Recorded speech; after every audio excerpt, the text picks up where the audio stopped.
Assalamualaikum warahmatullahi taala wabarakatuh. Selamat sejahtera, selamat malam, salam reformasi, salam perjuangan saya ucapkan kepada tuan-tuan dan puan yang menonton saya pada malam ini. Alhamdulillah, terima kasih saya ucapkan. Saya kena buat pre-record ni dulu, tapi still tarikh yang sama insya-Allah, jangan risau.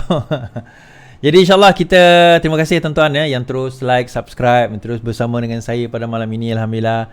Dan juga sambutan 25 tahun Parti Keadilan Rakyat. 25 tahun Parti Keadilan Rakyat yang ditubuhkan secara rasmi pada 4 hari bulan April tahun 1999, dan ini adalah tahun yang ke-25. Beberapa hari yang lepas lah, ini nama bulan kan, 4 hari bulan 4 2024 ini adalah 25 tahun. Dan kalau kita imbau dengan rakan-rakan yang otai yang lama-lama masa tu mengimbau kenangan, kalau siapa ingat tahun 99 itu, 98 pemecatan, pada masa itu ada juga Sukan Commonwealth. 99 tu penubuhan Parti Keadilan daripada humble beginning. Dan saya ingat lagi ada yang kata, Mahathir lah kata kan, parti nyamuk. Dan dia kata parti nyamuk yang akan hilang begitu saja, dia kata. But then again, now tahun ke-25 kan, kalau saya boleh cari apa kata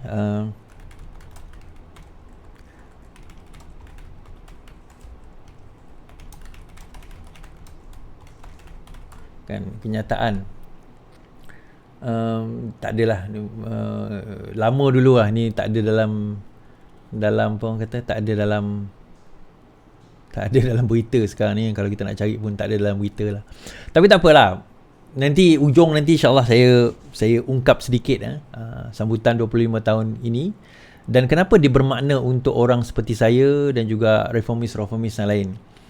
Dan kenapa saya bawa cerita Akmal Saleh, UMNO. Masa itu dia bukan lawan UMNO tuan-tuan, dia lawan corruption. Dan kebetulan yang berkuasanya adalah UMNO. Dan kita selalu kata dia bukan lawan GPS, lawan PBB, lawan UMNO. Dia bukan lawan itu, dia lawan PAS, bukan. PAS bersama dengan kita pun, tapi kita lawan mereka yang kita tahu berada dalam keadaan membawa kepada kerosakan. Okey, sekarang ni UMNO dah bersama dengan korang, apa masalah? Okey je, tak ada masalah pun. Yalah, kita kata kalau dia tak melakukan kerosakan, buat apa kita nak marah dia? Nanti kita katalah kalau orang tu tak buat salah, kita nak marah dia kenapa? Kita marah dia kalau dia buat salah, pada kesalahan dia. Kita nak marah dia pada keseluruhan tu, kenapa? Macam juga PAS lah, macam juga Bersatu. Kita tak marah Bersatu tu sampai kita nak maki dan kafirkan semua orang di dalam Bersatu tu, sampai nak liberal kan, tak ada. Ni macam ada setengah-setengah parti Islam ni tuan-tuan. Bila dia tengok PKR liberal, UMNO kafir, dia terus label macam tu tau. Kita lihat pada kesalahan dan kesilapan, dan kita sentuh pada kesalahan dan kesilapan dia. Dan sebab itu kita tak pernah ada masalah pun. Kita kata yang salah sistem, yang salah orangnya, dan kita tentang sistem dan orangnya. Setelah mereka jatuh, setelah mereka kalah, maka kita kembalikan mereka kepada jalan yang benar. Itu juga ajaran Al-Quran.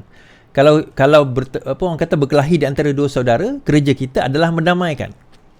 Kan, mendamaikan. Jadi membantu yang dizalimi dan membantu yang menzalimi. Ini hadis Rasulullah kan. Kemudian sahabat tanya, ya Rasulullah, kalau yang dizalimi itu kita fahamlah macam mana kita nak bantu dia.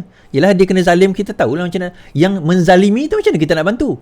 Iaitu dengan melarang dia, menghalang dia daripada terus melakukan kezaliman. Kezaliman ni tuan-tuan, bukannya semata-mata kita pergi pukul orang, bantai orang, tak. Melakukan korupsi, kerosakan, itu adalah kezaliman. Dan kita kena faham, tidak meletakkan keadilan, adil itu pada tempatnya, maka itu adalah kezaliman. Zalim ini lawannya adalah pada adil. Kan? Apabila yang kaya menjadi kaya, kekayaan negara disakau, dirompak dan sebagainya, di situlah kita bertindak sebagai orang yang menentang kezaliman. Tapi pemimpin sekarang ini, pembangkang sekarang ini, kalau kita tengok, dia tak menentang benda itu sebab dia tak tahu nak lawan apa, tuan-tuan. Dia tak tahu nak lawan apa. Dia nak marah Zahid kena keluar daripada 74 kes. Zaman dia pun Zahid dibebaskan daripada 70 kes. Tapi yang tu dibicarakan, tak ada prima facie, betul. Yang tu tak ada prima facie langsung. Tak ada prima facie, kalah pada prima facie. Yang ni dah ada prima facie, betul, dia ada prima facie, tetapi terpulang kepada pendakwa raya. Yang menarik itu bukan Perdana Menteri, bukan Parti Keadilan, bukan Pakatan Harapan, bukan UMNO. Yang menarik balik itu adalah pendakwa raya, kerana bagi mereka representasi itu cukup. Kan? Kalau kita nak bahas bab teknikal ni tak habis tuan-tuan. Dia akan kata macam-macam kat kita. Tak apalah. Tapi kalau dia nak justifikan juga benda itu sebagai satu kesalahan, dia tak bersalah lagi tapi dia ada didakwa, maka itu adalah satu kesalahan. Dan dia kena letak yang sama lah. Dia kena letak yang sama pada siapa? Pada Zahid, pada Muhyiddin Yassin sekarang ini. kan? Kena letak yang sama pada tiga orang pada Muhyiddin Yassin sekarang ini, pada Wan Saiful Wanjan. Adakah mereka sudah bersalah? So bagaimana? Sedangkan tempoh hari apa orang kata, Muhyiddin Yassin sendiri pun telah digugurkan hukuman pada apa orang kata, hukuman ke atas mereka. Okay. Alright. Okay. Nanti kita akan lihat pada mengenai reformasi ni. Baik. Tolong share dulu tuan-tuan. Ini belum start lagi sebenarnya. Belum start lagi. Baik, kita mulakan. Malam ni kita akan berbicara beberapa perkara. Yang pertama,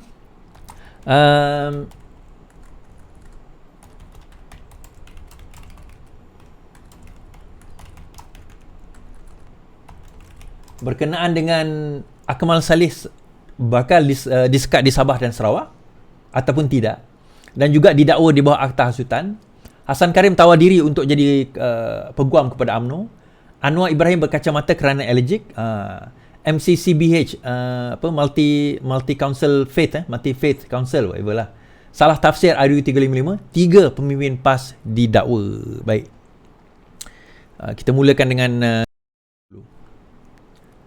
miskin Tegar Sabah kini 13,172 ketua isi rumah. Jumlah miskin Tegar di Sabah berkurangan kepada 13,172 ketua isi rumah setakat 24 Mac berbanding 22,510 pada 3 tahun lepas. Ketua Menteri Haji G. Noor berkata antara daerah punya KR miskin Tegar ialah Tuaran dengan setakat bulan lepas hanya sekitar 600 KR, berkurangan berbanding 1,000 pada 3 tahun lepas. Beliau berkata juga penurunan itu memperlihatkan bahawa kerajaan telah melakukan yang terbaik untuk rakyat dan menoktahkan miskin Tegar menjadikan keutamaan dalam membangunkan negeri. Dalam kita merancang pembangunan besar, kita lupa golongan miskin Tegar. Kita ada Sekretariat Sabah Maju yang ditugaskan menangani isu kemiskinan di Sabah. Haji berkata antara inisiatif dilaksanakan bagi menoktahkan miskin Tegar ialah pembinaan rumah mesra yang mana setiap 1,500 diberikan kepada mereka yang tersenarai dalam e-kasih.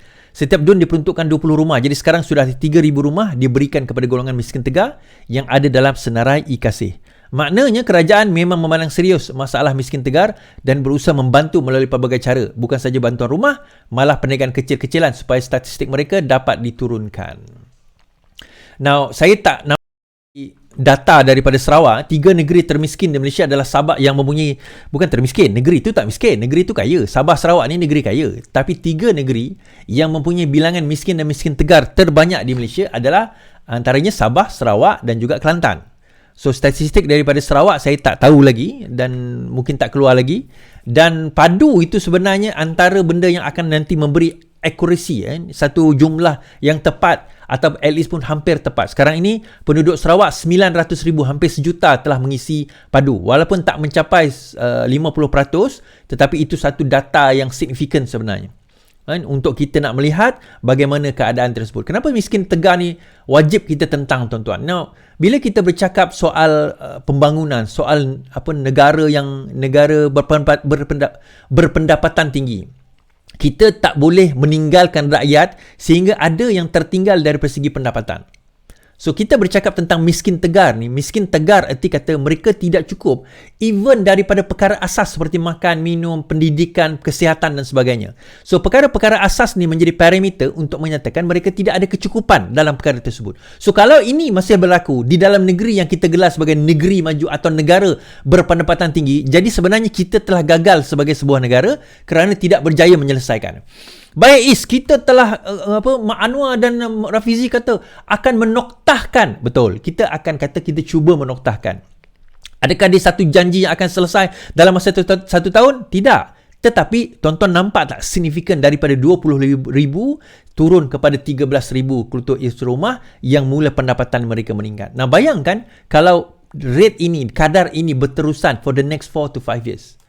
Adakah kita telah berjaya mengurang atau menghapuskan miskin Tegar? Ya. Sekurang-kurangnya kita telah bermula somewhere. Sama juga kita bercakap soal subsidi. Okey, subsidi ni kita perlu hapuskan. Ya, kita kena hapuskan subsidi. Kenapa kita kena hapuskan subsidi? Kalau kita nak bercakap soal pembahagian sejahtera, pendapatan negara, kita sudah mula kena bercakap tentang mensasarkan subsidi kepada orang yang memerlukan. Kerana sekarang ini nampak gayanya subsidi itu tidak disasarkan kepada mereka yang benar-benar memerlukan. Sebaliknya golongan yang tak memerlukan itu yang dapat subsidi. Dan mereka yang paling banyak guna subsidi. Kereta Mercedes-Benz guna RM160 sekali isi. Sedangkan budak-budak yang bawa Grab, walaon yang naik motosikal, kalau 5 kali isi pun RM30 je subsidi dia dapat. You see the difference? Kalau tak nampak lagi, saya tak faham lah tuan-tuan. Dan kadar subsidi kerajaan kena tanggung sekarang ini sudah melebihi 80 bilion. Melebihi Sedangkan kira-kira tahun 2022 kot, subsidi mencecah 80 bilion sudah dikatakan antara yang tertinggi. And that is why padu ni sangat penting untuk kita nak selesaikan masalah miskin-miskin tegar. Bukan itu saja, tetapi juga untuk kita nak maneuver, kita nak buat keputusan, kita nak paskan, kita nak kita nak bawa negara kita ini ke satu direction yang betul. And that is why kita perlukan perkara tersebut. Kalau tidak, kita akan ada masalah untuk kita nak membawa negara kita ke direction yang betul. Kita kena faham tuan-tuan, padu ini bukan sekadar untuk mensasarkan subsidi, itu salah satu. Padu ini juga boleh digunakan oleh kerajaan untuk merancang pelbagai perkara. You will see, if you understand bagaimana big data, data analitik, berfungsi, you will understand betapa pentingnya padu ini. Baik, habis kat situ. Baik, ucapan kita doakan Perdana Menteri kita sembuh kerana kena allergic. Ada orang timbulkan baru-baru ni kan. Dia kata, yelah, pakai cermin mata. Anwar Ibrahim sekarang sakit. Kenapa pakai cermin mata? Kalau dia sakit, kenapa dia... kita cerita. Anwar can't keep PM away. Allergy can't keep PM away from Penang.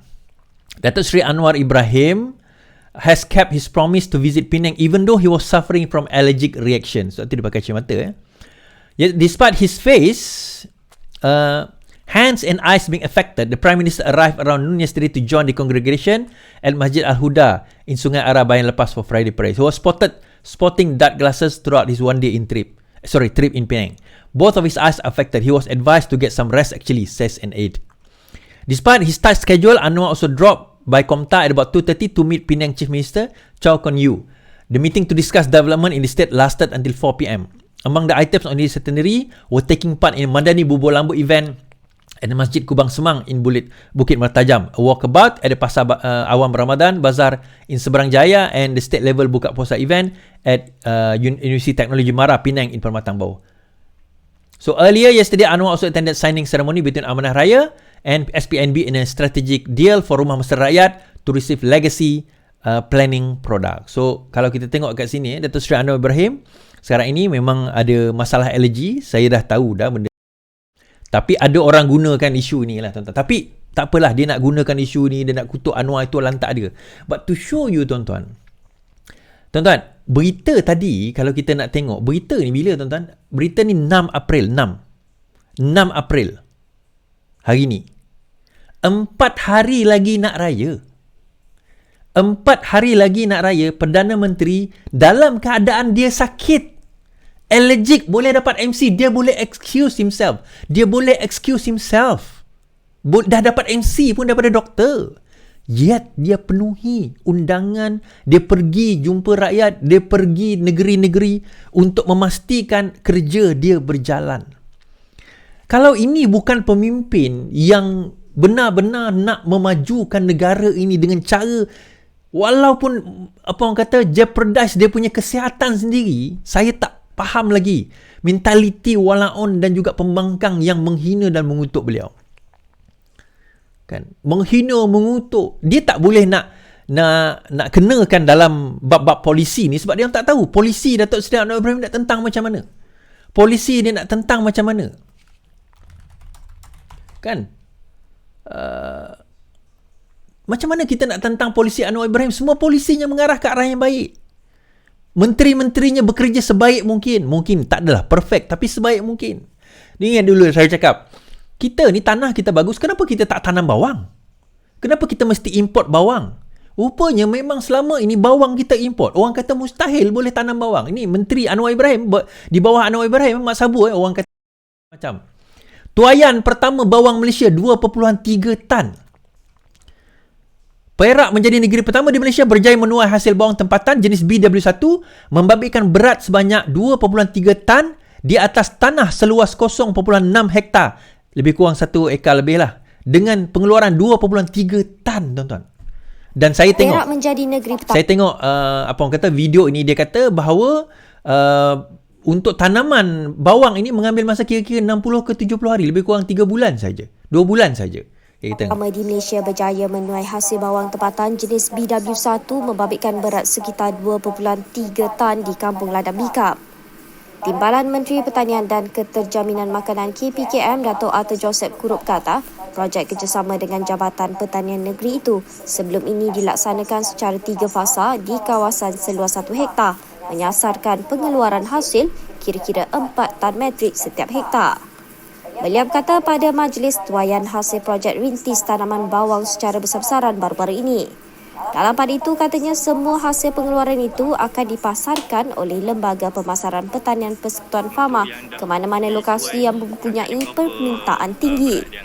Selain itu, beliau berkata Perak adalah antara 6 negeri yang akan menjadi hub pengeluaran tanaman bawang tempatan jenis BW1 di Malaysia bagi kegunaan domestik.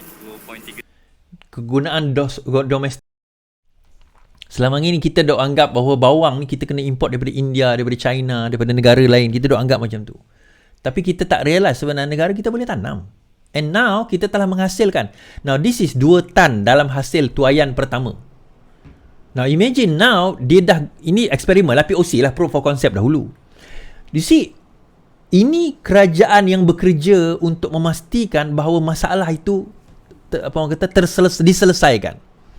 Kita bercerita soal, kita cerita 60% beras tempatan. You see, kerajaan sekarang ni tengah berfikir bagaimana kita nak meningkatkan beras tempatan itu kepada 100%, mungkin 110%. Beras tempatan, dan kita bukan setakat kita jadi net export, apa orang kata, pengguna tempatan, kita mungkin boleh jadi eksporter kepada beras. Kita mungkin boleh jadi eksporter kepada beras kita. Is that impossible? No, it's not impossible. Dan habis tu beras import ni kita tak nafikan. Ada orang yang tak nak makan beras tempatan. Mungkin dia nak makan beras brown rice, dia nak makan basmati, mungkin dia nak makan beras yang tak ada dalam negara ini. Tak apalah, dia boleh belilah. Itu akan jadi luxury item. No longer dia jadi alternative item. Sekarang ni dia jadi alternative item. But nak sampai ke peringkat itu, kita perlukan kerajaan yang stabil, kerajaan yang bekerja, kerajaan yang fikir macam mana nak selesaikan masalah rakyat. Bukannya fikir macam mana aku nak sakau duit ni. Projek macam mana aku nak dapat ni? Projek ni aku dapat macam mana? Daripada sebesar-besar alam ke sekecil-kecil orang, semua dia nak bagi pada orang dia. And this is a working government. Government who really work. Dan itulah Anwar Ibrahim. Cuti. 4 hari lagi nak raya. Dia Perdana Menteri. Dia nak cuti boleh je. And yet, dia bekerja ke arah itu. He is working towards memastikan negara ini menjadi negara yang lebih baik. So, apa modal pembangkang sekarang ini? Nah, masalahnya tuan-tuan, bagus sangat kerajaan ni, kita tapau semua termasuk RUU 355.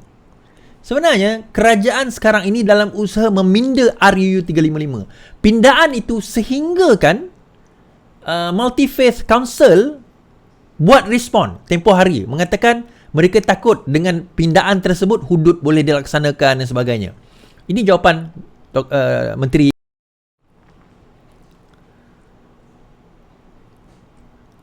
MCCBC HST salah tafsir pindaan Akta 355.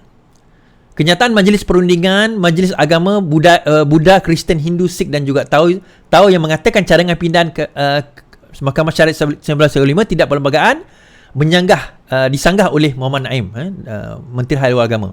Hal itu katanya cadangan tersebut tidak boleh ditafsir sebagai mewujudkan undang-undang baru atau seperti yang sama dalam senarai persekutuan. Tegasnya, perkara 74 menyatakan Badan Perundingan Negeri yang ingin membuat pindaan masih tertakluk kepada bidang kuasa yang diperuntukkan dalam fasal tersebut. Cadangan pindaan kepada Akta Mahkamah Syariah tidak boleh ditafsirkan sebagai membenarkan Badan Perundingan Negeri mewujudkan kesalahan dan hukuman berkenaan dengan perkara termasuk dalam senarai dalam jadual ke-9 Perlembagaan Persekutuan. Ini kerana Badan Perundangan Negeri hendaklah tertakluk kepada bidang kuasa perundangan yang diperuntukkan melalui fasal 2 perkara 74 dan butiran 1 jadual ke-9 kepada Perlembagaan Persekutuan.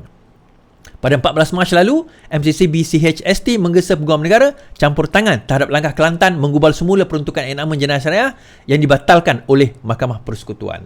Saya boleh kata, even katakanlah kalau sekiranya Kelantan nak buat balik undang-undang tersebut, dia still boleh dibatalkan. Dia still tak boleh dilaksanakan. Kan? Mana-mana peguam dia tahu kalau sekiranya anak guam dia dituduh balik di dalam seksyen yang sama yang telah dibatalkan oleh Mahkamah Persekutuan, dia hanya perlu merayu kepada Mahkamah Persekutuan mengatakan bahawa seksyen itu telah dibatalkan. Therefore, anak guam dia takkan didapati bersalah. Susah nanti. Kalau penasihat undang-undang Kelantan ini bijak, dia faham, dia tahu. Siapa belajar undang-undang basic pun, dia tahu perkara itu adalah satu kebodohan sebenarnya. Kalau dia buat balik undang-undang yang sama lah. Kalau dia gubal jadi benda lain, tu cerita lain. So, balik kepada cerita ni tadi, macam saya kata tempoh hari, bahawa rang undang-undang 355 ni tidak akan menjadikan, tidak akan dapat meletakkan undang-undang yang melebihi daripada undang-undang persekutuan. Tak boleh. Kerana undang-undang persekutuan tu sendiri dah lengkap dekat situ dah. Sebenarnya, ni nak bagi tahulah pada you all semua. Kalau kita nak laksanakan hudud potong tangan, tak perlu undang-undang syariah, tuan-tuan. Undang-undang persekutuan tu boleh laksana dah. It's just a form of punishment. Tak ada isu dan tak ada masalah. Kan? Tak ada isu dan tak ada masalah. Kalau nak laksanakan, tak perlu undang-undang syariah pun. Sebab undang-undang sebegini, hudud ni, dia tak perlu kepada undang-undang syariah. Dia tak ada satu label. Macam kita semayang perlu ambil uduk. Tak perlu. Oh, kalau kita nak laksana hudud, kena undang-undang syariah. Tak perlu. Undang-undang sivil boleh buat. Saya bagi contoh, pemberontakan atau rompakan highway. Apa hukuman kalau kita merompak dekat highway dengan bersenjata? Penjara, seumur hidup. Kalau pemberontakan, gantung sampai mati. Pemberontakan tu memang ada dalam undang-undang hudud. Secara tidak langsung lah. Dia ada dalam undang-undang Islam. Sesiapa yang memberontak, hukumannya adalah hukuman mati. Negara kita hukuman mati. Memberontak itu adalah hukuman mati. Buktinya, dalilnya Al-Ma'unah. Hukuman gantung. So, benda itu sudah ada. Sebab itu saya kata, saya bahaskan tempoh hari, bahawa undang-undang ni dia ada 3. Dia ada hukuman, dia ada kesalahan, dia ada kesalahan, dia ada pembuktian, dan dia ada hukuman. Daripada segi kesalahan, kita dah ada cukup. Daripada segi pembuktian pun ada yang cukup. Ada yang tak cukup lagi, sikit tak cukup. Even daripada segi punishment pun ada yang tak cukup. Tetapi daripada segi kesalahan, semua undang-undang kita sudah mencakupi. Sebab itu kalau kita laksanakan benda ni nanti, sebenarnya dia hanya akan cover undang-undang yang tidak di-cover oleh federal. Contoh saya kata, macam contohnya arak. Arak tak di-cover oleh federal. Maka dekat situ arak boleh dilaksanakan, hukuman arak boleh dilaksanakan oleh mahkamah syariah. Yang itu saya boleh anggap tidak bercanggah dengan perlembagaan. Okay, right? Kita kena faham perkara tersebut terlebih dahulu. Okay, habis kat situ.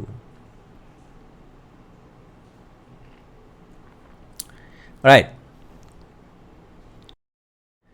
Akhirnya Akmal Saleh, kertas siasan kes Akmal Saleh dirujuk ke Pejabat Peguam Negara. Kertas siasan Ketua Pemuda Dr. Muhammad Akmal Saleh berhubung isu penjualan stokin tertera kalimat Allah dijangka siap dalam tempoh 5 hari lagi sebelum dihantar ke Pejabat Peguam Negara. Ketua Polis Negara Tan Sri Zainuddin berkata pihak polis telah merakam keterangan Dr. Amal dan kertas siasan sedang dilengkapkan sebelum diserahkan kepada Pejabat Peguam Negara. Kenyataan yang sama juga kalau kita tengok di Sinar Hariah di dalam kertas siasatan sedang semalam Zainuddin mengesahkan Dr. Muhammad Kamal ditahan di lapangan terbang KIA Kota Kinabalu untuk siasatan di bawah akta hasutan dan akta komunikasi setelah menerima 2 laporan berhubung ucapan media sosial dan di Kelantan tentang isu penjualan stokin kalimah Allah. Saya tengok video tersebut. Dia bukan sebab kenyataan yang stokin tu, tetapi sebab kenyataan spesifik di Kelantan. Kalau saya jumpa video tu nanti saya tunjuk. Tapi buat macam ni saya tak jumpa lagi. Tapi yang menariknya tuan-tuan, kenyataan Hasan Karim. Hasan Karim tawar diri jadi peguam Akmal.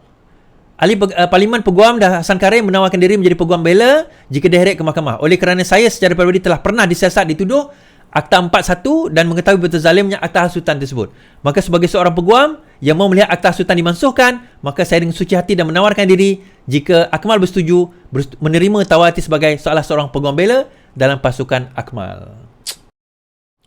Terima kasih kepada YB Kamal Hasan Karim lah.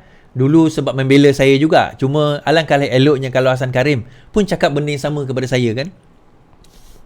Jadi peguam saya ke menawarkan diri kan. Kalau tak payah keluar duit sendiri nak pergi bayar lawyer saya kan. Tapi tak apalah kan, kita ni siapa je lah kan. Kita ni bukan siapa-siapa kan. Kita ni orang kecil, orang kerdil Jadi tak perlu nak ditawarkan berbanding YB Dr. Akmal Saleh. Kan? YB Dr. UMNO pula tu. So lebih daripada situ. Saya faham sebenarnya. Jangan korang salah faham. Bukan maksud Hasan Karim itu bahawa perbuatan dia membela perbuatan Akmal Saleh, bukan. Bukan sebab dia nak jadi peguam itu membela perbuatan Akmal Saleh. Bukan itu. Tindakan dia itu sebenarnya adalah kerana dia melihat bahawa akta hasutan itu adalah sebuah akta yang kita daripada dahulu kita kata dekolonial, akta penjajah. Kita sendiri kata dulu kan. Tapi sampai sekarang akta itu masih lagi tidak dimasukkan. Tidak lagi dimasukkan. Best case scenario, saya dan Ustaz Wan Ji lah. Saya sekarang masih lagi didakwa, perbicaraan masih berlangsung. Ustaz Wan Ji didapati bersalah di bawah akta tersebut. Di dalam kerajaan yang mengatakan akan memasukkan akta tersebut. Kan? Well, kita kena tanya dengan Menteri KDN lah. Yang juga Saifuddin Nasution, yang juga Menteri Darul Parti Keadilan Rakyat. Bagi saya, tindakan Hasan Karim ini adalah satu tindakan sindiran. Satira, satu sindiran kepada Menteri KDN kita. Apa khabar kepada, apa orang kata, akta hasutan? Adakah akta hasutan itu sudah menjadi halal setelah kita menjadi kerajaan? Itu satu sindiran. Jangan kita tak pernah tahu itu adalah satu sindiran. Dalam masa yang sama, pemimpin UMNO Kedah, bekas pemimpin UMNO Kedah, Sri Hanifah, juga mengatakan bahawa setuju larangan Dr. Akmal masuk ke Sabah patut dikuatkuasakan. Bekas pemimpin UMNO Tan Sri Hanifah Aman bersetuju cadangan sekiranya individu boleh mencetuskan perpecahan dalam masyarakat dilarang masuk ke Sabah. Beliau juga bekas Menteri Luar menegaskan tiada tolak ansur kepada individu boleh menyebabkan perpecahan dalam negara. Mungkin ini cadangan yang baik. Sebab apa saja boleh menunjukkan perpecahan kaum. So far, Sabah tak larang lagi. Tapi dalam masa yang sama, apa kata Sarawak? Sarawak won't ban Akmal, says Karim. Sarawak will not prohibit UMNO Chief Youth, Dr. Akmal Saleh from entering the state, says Abdul Karim Hamzah. He said it was not necessary to immediately ban people for Menteri Sabah or Sarawak for expressing a dissenting opinion, which is very... Yes, YB Karim. Because dulu kita ingat yang tak boleh masuk Sarawak ni majoriti pemimpin PKR yang ada dissenting opinion, yang pendapat berbeza, dan mereka pemimpin PKR ni tak ada langsung menyentuh soal bangsa dan agama. Nak cerita tuan-tuan, bukan kata Akmal tak boleh masuk, UMNO tak boleh masuk dalam Sarawak.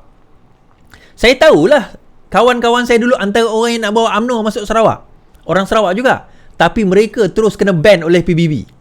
Kan? Punyalah nak jaga. Dia kata apa? Sebab apa? Ingat tak dulu? Kenapa UMNO tak boleh masuk Sarawak? Sebab UMNO adalah parti resis, parti ultra Melayu, tak boleh masuk Sarawak yang berbilang kaum. Itu saya ingat lagi kata-kata daripada PBB masa tu. Kenapa UMNO tak boleh masuk Sarawak? And tiba-tiba bila yang ini kata sesuatu kepada bangsa lain yang melampau,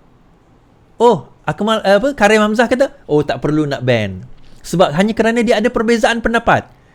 Rafizi Ramli kena ban, Nurul Izzah kena ban, sampaikan kepada Fahmi Zainul, bukan Fahmi Fazil. Bukan juga, Fahmi Zainul. Fahmi Zainul ni adalah sekarang ni adun Penang, Pantai Jerjak pun kena ban, tuan-tuan. Fahmi Zainul kena ban, Tian Chua dulu kena ban. Ramai pemimpin-pemimpin PKR kena ban hanya kerana mereka ada dissenting opinion yang tak ada kena-mengena dengan bangsa atau agama pun. Tetapi yang ini, we're not gonna ban it. Well, itu hak rakyat, hak kerajaan negeri Sarawak lah. Dia nak ban ke, dia tak nak ban ke. Tetapi for me, kalau nak guna alasan hanya kerana dia dissenting opinion, for me I disagree lah. There is just an excuse sebenarnya. Kan? An excuse. But at the same time, to be fair, YB Karim Hamzah pun mengatakan Sarawak Minister wants Akmal arrested for racial provocation. Sarawak Tourism, Akmal Saleh urge police to arrest Dr. Muhammad Akmal for inciting racial and religious tension over Allah Socks controversy. Dan sebab itu juga penahanan Dr. Akmal Saleh hari ini dilakukan 2 hari lepas, semalam dilakukan di atas 2 laporan. Polis telah menerima 2 laporan polis berkaitan ucapan Ketua Pemuda UMNO Dr. Muhammad Akmal Saleh berhubung isu stokin tertera kami Allah dan jual di kedai Semerdeka KK Siasatan telah dijalankan ke atas beliau dan kertas siasatan akan dirujuk di Pejabat Peguam Negara. Ini tuan-tuan. apa orang kata, apa kata, not surrender, dia kata macam tu. Jalan terus. Kena panggil bagi keterangan je, bye. 4 jam je. Aku masuk lock up 5 hari. Dia baru kena tahan, baru kena, apa orang kata, kena tahan 4 jam. Tak masuk lock up pun. Best kan? Best jadi orang besar-besar ni tuan-tuan. Rakyat macam kita ni yang bersuara untuk rakyat ni 5 hari masuk lock up. 2 kali tangkapan tu. Kan? 5 hari masuk lock up, 2 kali tangkapan. Tak ada orang offer diri nak jadi peguam. Sebab kita rakyat biasa. Kita ni siapa-siapa kan? Kita bukan siapa-siapa. Kan? Kita bukan siapa-siapa. Kita rakyat biasa. Kita orang yang tak ada apa-apa kedudukan, bukan YB. Tak apalah. Perjuangan kita jalankan perjuangan kita. Itulah perjuangan reformasi yang kita nak bawa selama ini. Perjuangan inilah perjuangan reformasi yang kita nak bawa selama ini sebenarnya. Sebab itu kalau kita nak tengok, dia tak ada no favor. Baru-baru ini ada keluar kata kita akan berjihad menentang 3 kertas siasatan pemimpin PAS diserah kepada pendakwa. Kertas siasatan terhadap 3 pemimpin PAS termasuk Hadi Awang telah dirujuk kepada pendakwa. Siasatan tersebut membabitkan dakwaan Hadi bahawa golongan bukan Islam dan bukan Bumi Putera punca rasuah, dan kenyataan didakwa yang menghasut yang dikeluarkan oleh ahli parlimen Pematang Pauh Fawaz Jan terhadap golongan bukan Islam. Satu lagi kertas siasatan melibatkan ahli parlimen Kepala Batas Siti Mastura yang mendakwa pengerusi DAP Lim Kuan Eng dan juga Lim Kit Siang serta ahli parlimen Seputih Teresa Kok mempunyai kaitan dengan pemimpin Parti Komunis Melaya Chin Peng serta bekas Perdana Menteri Singapura Lee Kuan Yew. Menteri Dalam Negeri Saifuddin berkata kertas siasatan terhadap Hadi telah dirujuk kepada Peguam Negara. Manakala kertas siasatan berkaitan laporan polis Pematang Pauh telah dirujuk kepada Pejak Pendawanan Negeri Pulau Pinang dan masih dalam kajian pihak mereka. Berkaitan kes Mastura, kertas siasatan telah dirujuk kepada Jabatan Peguam Negara. Dia, tuan-tuan, saya nak buat satu hashtag lah. Tapi nantilah, Islam tak ajar. Kan? Saya, bukanlah itu hashtag dia. Tak. Saya nak buat satu hashtag berkenaan dengan perkara tersebut. Dekat UK, dia buat, they hijack my religion. Kan? They hijack my religion. Siapa they tu? Golongan-golongan ekstremis. Golongan-golongan teroris. Mereka yang hijack religion kita. Mereka beranggapan dia buat benda yang betul. Mereka beranggapan dia telah melakukan perkara yang betul. Mereka beranggapan mereka telah melaksanakan Islam dengan cara yang betul. But no.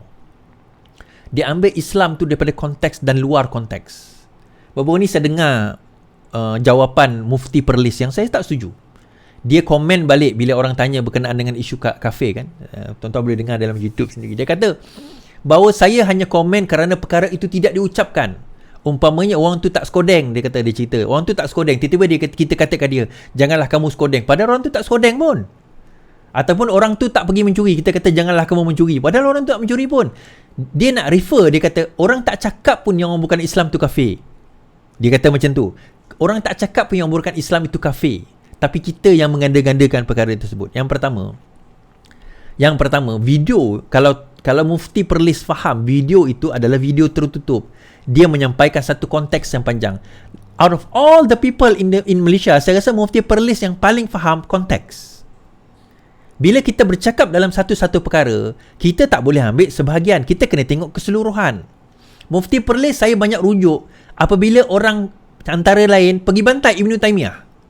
Ibn Taymiyah ni antara ulama' yang paling kontroversi dalam Islam, dan Mufti Perlis bela beliau. Contohnya dari satu fatwa daripada Ibn Taymiyah, siapa yang tak solat, siapa yang membaca Al-Fatihah dalam keadaan kuat, membaca niat dalam keadaan kuat, maka boleh dibunuh. Jadi ada orang guna fatwa, siapa yang baca niat kuat, tengok ekstrim Ibn Taymiyah. Kemudian antaranya, kalau tak silap saya, Mufti Perlis kata kita kena tengok fatwa itu dalam konteks bagaimana. Kita kena tengok keseluruhan konteks. Rupanya ada orang tanya soalan. Soalannya berkenaan dengan orang yang nak niat sehingga mengganggu orang lain. Kemudian Ibn Taymiyah kata nak niat baca secara kuat sedikit itu tak ada masalah. Tetapi sehingga mengganggu orang lain itu masalah. Tegur dia. Kalau dia kata ini adalah Islam dan ini adalah yang diajarkan oleh Islam, yang itu boleh diperangi dan boleh dibunuh. Itu maksud dia. Macam mana benda yang cerita panjang, dia pendek jadi lain maksud dia. Sama dah dengan konteks Menteri Pendidikan kita. Kalau Ibn Taymiyah yang tak pernah Mufti Perlis jumpa pun, Mufti Perlis boleh justifikan berdasarkan kepada teks yang dibaca, kenapa menteri tak boleh tabayun dengan menteri pendidikan? Dan dia kata orang tak sebut. Kalau orang tak sebut, kita tak cerita. Tak tahulah sama ada Mufti Perlis naif dalam isu ini atau tidak. Kalau Mufti Perlis nak tengok debat itu berlaku dengan antara saya dengan pengikut PAS, boleh tengok dalam YouTube saya. Kan? Tapi again, saya kritik dalam isu ini. Saya tak merendahkan ilmu Mufti Perlis. Ilmu dia tinggi. Bagi saya tahap ilmu dia sangat tinggi. Ini je isu ni je. Yang bab lain saya bersetuju dengan beliau. Bab agama semua. So itu saya kata, dalam bab agama saya tak ada masalah dengan Rozaimi ke, dengan Dr. Mazhar ke, dengan banyak ustaz saya tak ada masalah. Tetapi bila menyentuh bab politik, yang tu saya akan ada masalah. Beberapa isu. Bukan semua. Ada beberapa isu. Saya akan ada masalah. Tak ada masalah. Dan mereka out of all the people faham apa yang saya nak sampaikan ini. On that point, saya disagree dengan dia. Dalam konteks itu. Bukan sebab Fadlina itu pemimpin saya ke, bukan. Saya dalam pemilihan parti pun saya tak sokong tim Fadlina. Tetapi kalau dia betul, saya akan cakap dia betul. Kalau dia salah, saya akan cakap dia salah. Itu je. Dan berbalik kepada cerita reformasi, 25 tahun kita tahun ini, itulah yang kita perjuangkan selama ini.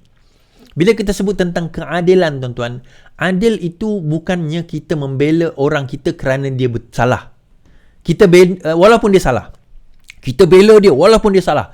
Walaupun dia ni salah, tapi sebab dia Melayu, kita kena bela dia. Walaupun dia salah, sebab dia Islam, kita kena bela dia. Tak boleh. Kalau dia salah, dia Islam atau Melayu, kita kena tegur dia. Kalau dia betul, kalaupun dia bukan Islam, kita kena bela dia.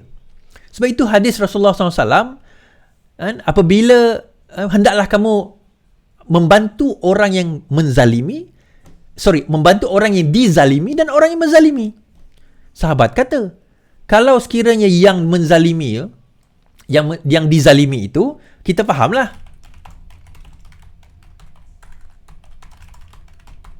Kita fahamlah yang dizalimi itu. Tapi yang menzalimi itu bagaimana? Okey, saya tunjukkan hadis tersebut. Hadis sahih.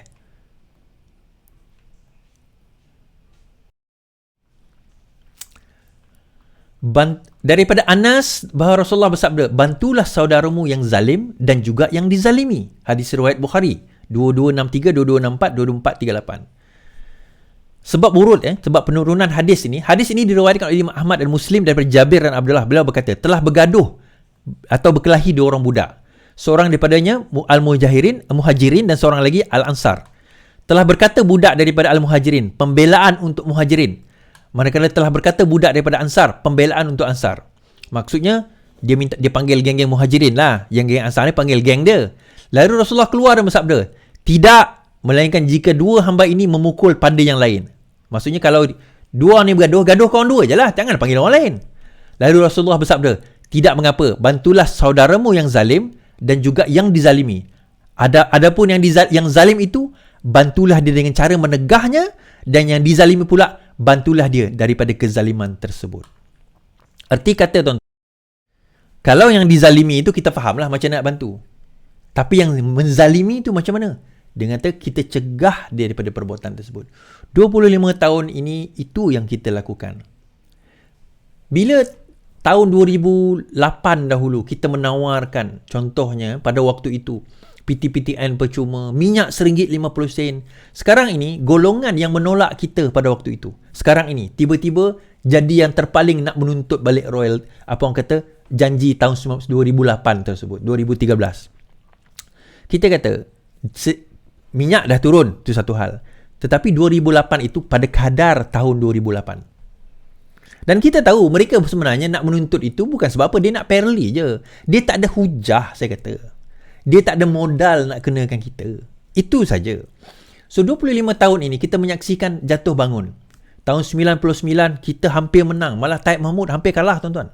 Kalau tak kerana blackout. Tahun 2004 kita kalah teruk. Bila Pak Lah jadi Perdana Menteri, kita kalah teruk. Tinggal satu kerusi Pematang Pauh. Kelantan pun masa itu PAS bersama dengan kita, tinggal satu je kerusi beza. Kemudian kita bangkit balik 2008, menang 5 negeri. 2013, 4 negeri. Kemudian masuk 2014. PRU 14 kita menang, tetapi kemudian kita dikecewakan dengan pengkhianatan Sheraton. Masuk PRU ke-15, walaupun kita tidak menjadi kerajaan, takdir Allah Subhanahu Wa Taala, kita jadi Perdana Menteri. Walaupun kita tak boleh buat 100% kerana bukan kerajaan 100% manifesto kita, tetapi kita buat sebaik mungkin. Telah banyak yang kita laksanakan. 25 tahun ni, saya ingat dulu Mahathir kata ini adalah parti nyamuk yang akan mati, akan berkubur. Now kita lihat dan saksikan sendiri. This is where we are. This is where we are, tuan-tuan. Di sini kami masih ada dan insya-Allah kita kena faham perjuangan kita ini bukan perjuangan membela manusia.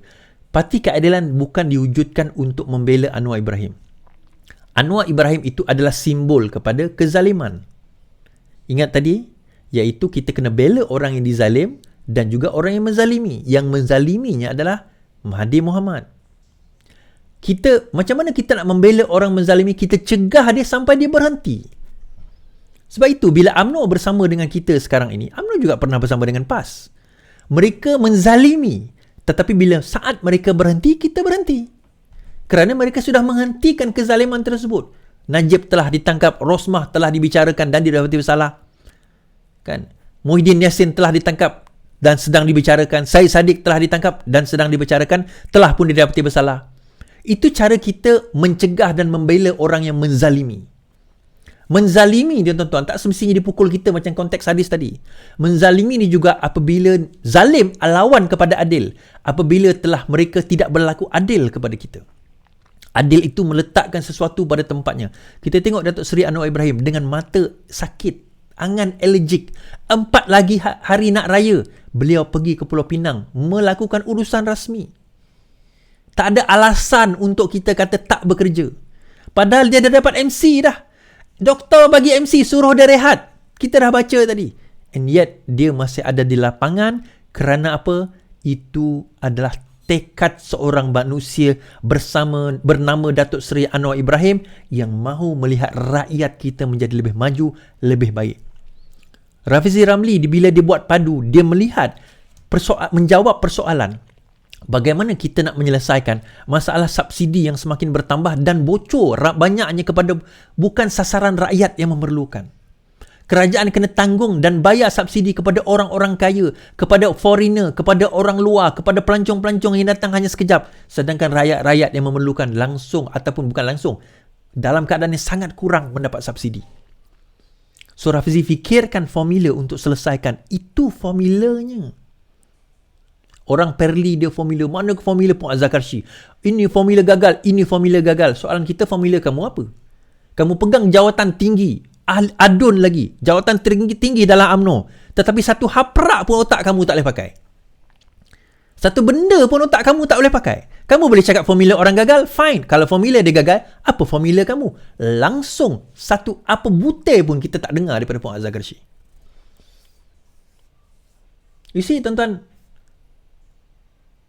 ini hurdle yang kerajaan ini nak hadapi sekarang. Kita bukan sekadar dapat tentangan daripada luar, kita juga dapat sekatan daripada dalam. Tetapi ingat, hidup kita jalan terus. Ingat, hidup jalan terus. Dan kita berpegang ini, paksi kita bukan pada manusia. Paksi kita pada perjuangan. Ideologi kita sejak 25 tahun dahulu jelas. Iaitu kita memperjuangkan keadilan. Kita memperjuangkan sesuatu yang lebih baik. Kita nak jadikan hari ini lebih baik daripada semalam. Dan esok lebih baik daripada hari ini. Sebab itu kenapa kita gunakan slogan reformasi. Reform daripada perkataan islah. Islah bukan maksudnya constant. Islah bermakna sentiasa improving and improving yourself to be better. Kita series of pengkhianatan. Ramai orang bersama kita meninggalkan kita. Kita realize. But ketahuilah, itu semua adalah saringan-saringan, filter yang Tuhan bagi kepada kita. Sebagaimana cerita Jalut dan Talut kan. Sebelum dia nak pergi perang, dia jumpa anak-anak sungai. Dia orang difilter. Dan yang datang dan masih berada pada garis 25 tahun ini, mereka yang telah diuji. Dan ada yang telah pergi.